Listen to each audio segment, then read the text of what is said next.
Last sonnet is one that starts with the most familiar line in all of Shakespeare's sonnets. Shall I compare thee to a summer's day? And a lot of people know just that and not sure where it goes. What he does is he says, summer has plenty of blemishes. It's too windy early on. It doesn't last long enough. Sometimes it's too hot. Sometimes it's overcast. And everything that's beautiful loses that beauty. He uses the word fair. They used fair a lot to mean beautiful.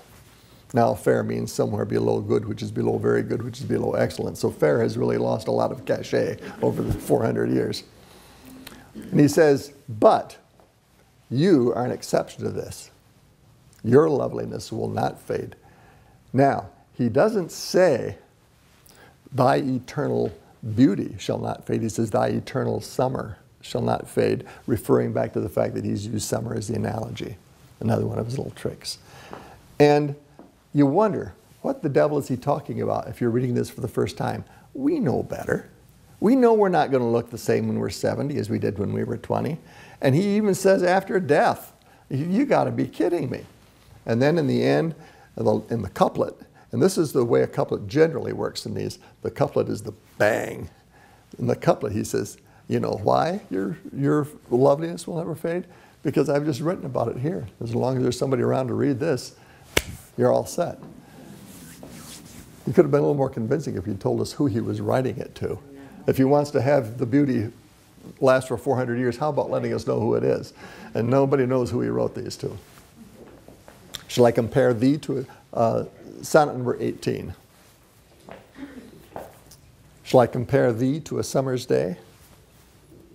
Thou art more lovely and more temperate. Rough winds do shake the darling buds of May, and summer's lease hath all too short a date.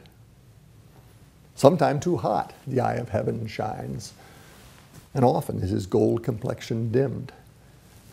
And every fair from fair sometimes declines by chance or nature's changing course untrimmed.